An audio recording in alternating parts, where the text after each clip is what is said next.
Não, na quarta-feira, às 6 horas, ou um pouco antes das 6 horas da noite, nós estávamos reunidos nos democratas, eu e alguns setores do partido, já tratando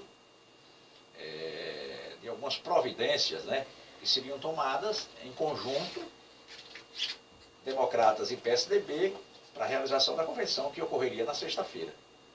Lamentavelmente, às 8 horas, mais ou menos, ou próximo disso, o áudio começou a circular nas redes sociais e no outro dia ele foi divulgado em todas as emissoras de rádio. Né? Diante daquilo, ainda estão utilizando requisitos, né, disso na campanha em Aracaju? Fazem de uma forma descarada, né, inoportuna. E o que eu lamento é que poucos comentários levantaram, olha, da necessidade de se descobrir quem fez isso. Né? É como se eu fosse o réu, é como se eu fosse o vilão. Né? Me prepararam uma armadilha. Né? Eu estranhei muito da sua disciplina. Revestida sobretudo de má fé, com a intenção clara de me prejudicar, e conseguiram. Mas eu estou estudando, eu já tenho algumas suspeitas, né? Eu não quero ser injusto com ninguém, dizer foi você ou não foi. Não é fácil provar. Eu disse, não subestime a capacidade investigativa do Itabaianense. Você já disse isso, né? Bom, mas Machado, passou, né? Passou, tudo passa. Aí eu conversando com o Rodrigo Maia, o presidente da Câmara de Deputados, aí o Aleluia comentou, mas tem maus que vêm para o bem. Aí o Rodrigo, não, esse mal veio realmente para o mal. A intenção era fazer o mal e fizeram o mal, sobretudo a Machado. E João manteve sua candidatura. Na sexta que aconteceu a convenção, anteriormente eu já tinha encaminhado à Executiva Nacional, por força de uma exigência do Estatuto, que municípios com mais de 100 mil habitantes, antes de qualquer aliança, tem que ser submetida à aprovação da Executiva Nacional. E eu tinha encaminhado, no dia 2, uma proposta de coligação para a Executiva Nacional do PSDB lá em Brasília, aliança com os democratas, com o PSDB indicando o vice. Eu perguntei, mas até isso foi no dia 2, no dia 3 ou 4, eu perguntei a resposta. Não se preocupe, Machado, se não respondermos, é porque a sua proposta está aceita. Então, o que foi proposto, foi mantido na convenção. Né? O PSDB fez uma aliança com os democratas e indicou o vice. Claro que, naquele momento, alguns vereadores com mandato acharam que eu devia insistir com o meu nome. Eu digo, olha, não há clima. Né?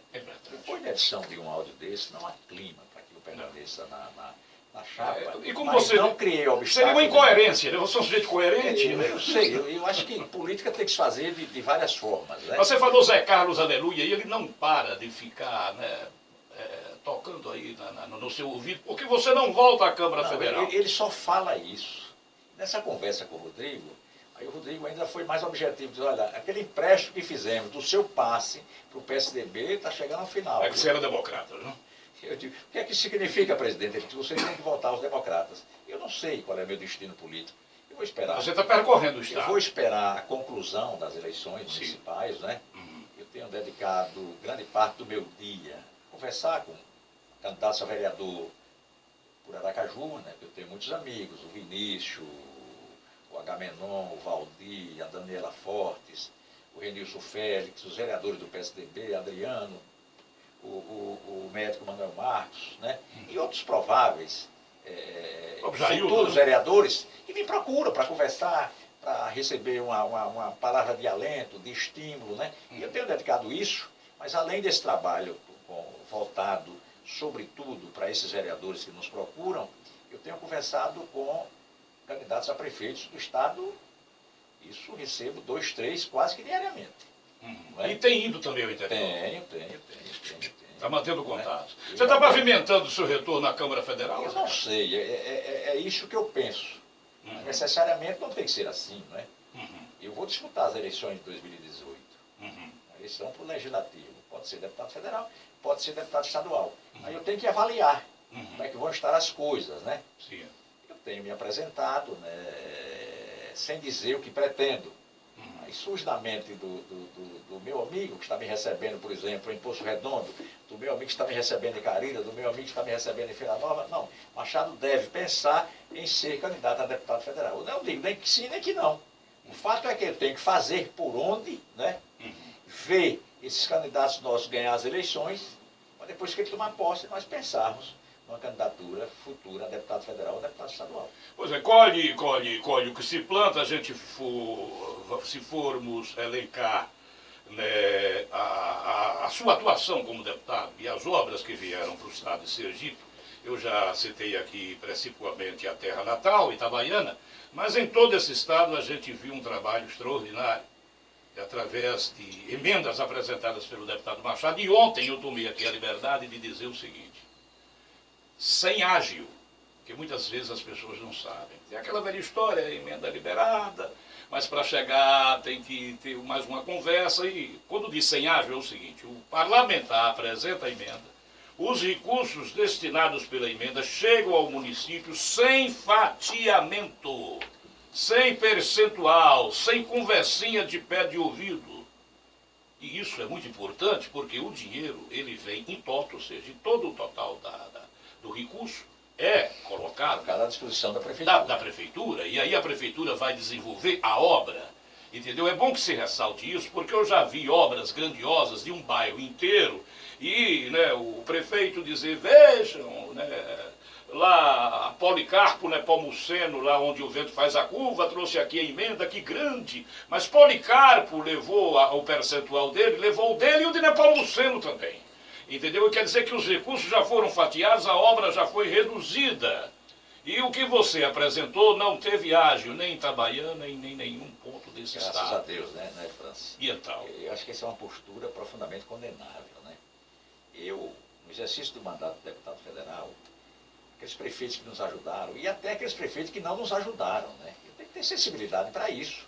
Ora, pelo fato desse prefeito não ter me ajudado, se há uma carência grande, se eu posso fazer alguma coisa, eu tenho que fazer, que é meu dever, minha obrigação, não é? A maior votação que eu recebi para deputado federal foi aqui de Itabaiana, mas eu não sou eleito deputado federal só de Itabaiana. Eu sou o deputado federal que representa o estado de Sergipe.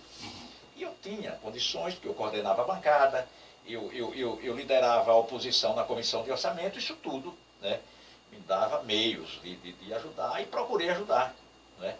Procurei ajudar. Alguns temas me apaixonaram mais, outros me apaixonaram menos, né? As coisas, esses recursos a nível federal, você sabe que o processo de transferência, para que a coisa se concretize de fato, demora muito tempo. Eu estava recentemente em Brasília, na companhia do atual prefeito de Itabaiana, fomos fazer uma visita ao ministro da cidade. Ele com um pleito para liberar recursos de uma emenda que eu apresentei beneficiando Itabaiana no ano 2009. O Bruno Araújo, né? Não, na época o ministro era o Kassab. O Kassab, né? 2009, aquela avenida, a pavimentação daquela avenida Dr. Pedro Garcia Moreno e adjacências. Foi uma avenida, uma emenda que eu apresentei no orçamento da União em 2009, quer dizer, nós estamos em 2016 e as obras, eu não sei se já estão concluídas, mas até 6 meses atrás o prefeito estava lá no Ministério lutando para liberar o saldo dos recursos. Muito bem. Falar em Itabaiana, na sua terra natal, o BR-235, duplicação, o momento político do Brasil, do Estado, a administração estadual, a administração municipal, sob a ótica do experiente José Carlos Machado, qual a análise que você faz? Olha, Francis, eu estou profundamente preocupado com o futuro do nosso país. Não é?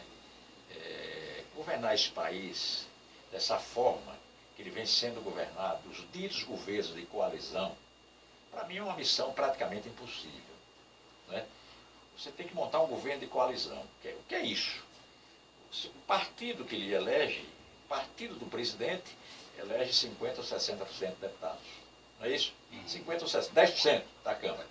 Ele precisa ter 60%, que é para aprovar as leis complementares e as emendas à Constituição. Então eu tenho 10. Para completar os 60, eu tenho que buscar 50% de apoio. 207 deputados. Eu preciso acrescentar aos deputados do meu partido mais 210 deputados. Para isso eu tenho que conversar pelo menos com 20 partidos. É muito. Cada partido que vai garantir apoio, que é o ministério. Esse caos. Né? A coxa de retalho. É pior do que isso. Né? Aí nós temos que conviver com um governo de coalizão num país com recessão, desemprego, né? E déficit no orçamento. A quebradeira do Brasil. A conclusão que a gente chega é que é uma missão difícil. Zé, quebrar uma Petrobras e agora os fundos de pensão, a princípio, disse que era 8 bilhões, agora a Polícia Federal pode chegar a 100 bilhões. Você imagina. O que é isso? Dinheiro dos empregados das estatais, né? O que é isso? E isso foi uma prática que começou no governo de Lula. Com certeza. É esse tal de governo de coalizão, olha, eu partido tal, vou lhe apoiar, agora eu quero isso.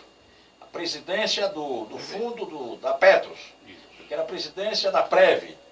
Para estar lá negociando, roubando. E vem agora o real grandeza de Furnas. Imagina. Isso que é uma grandeza de dinheiro. Você imagine.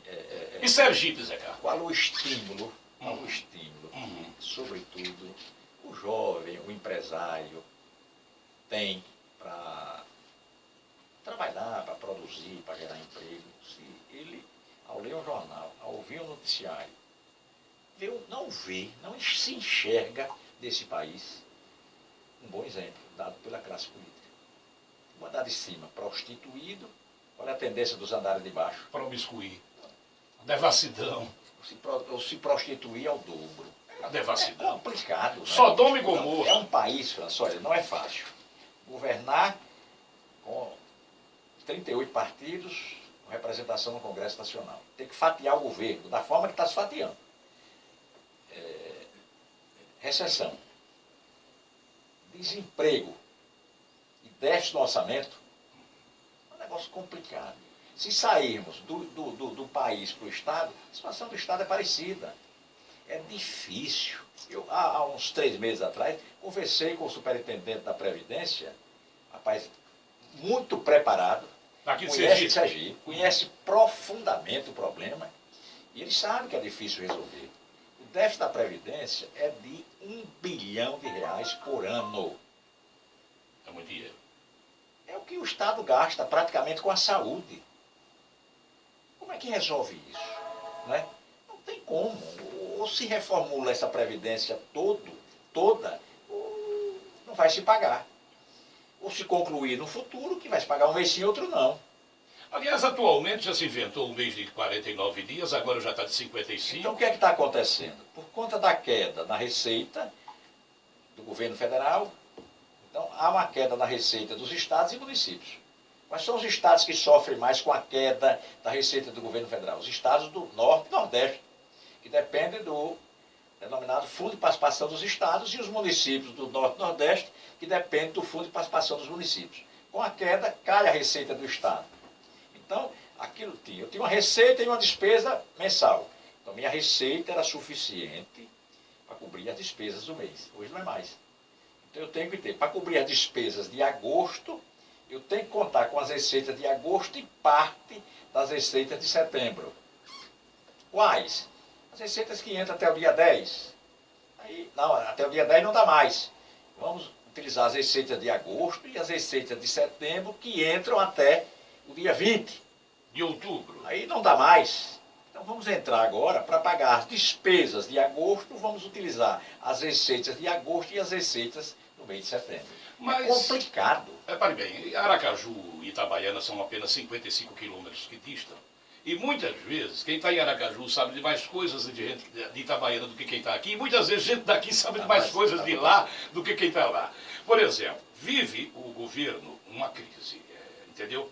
Mas se de repente você vai lá e vê no jornal que para se reformar uma cozinha de um palácio de veraneio se gasta 60 mil reais.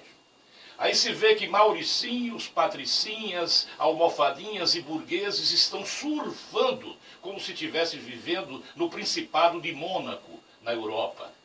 E o Principado do Trololó aqui só criando factóides, cortinas de fumaça, dor de cotovelo, fica criando coisas. E o governo pífio afundando. Há uma desconfiança generalizada do Estado em relação a todo o trâmite de governo. O Sergipe nunca teve uma representação tão questionada, entendeu? Notadamente no Executivo e no Legislativo, como tem hoje. E o que foi dito por um dos mais experientes parlamentares desse Estado, que é Venâncio Fonseca, que é o maior desgoverno já visto no Estado, e um amigo íntimo de décadas do próprio governador, que já foi citado hoje aqui, o deputado Robson Viana, que o alertou dizendo que ou mudava o comportamento ou sairia como o pior governo que o Estado já teve.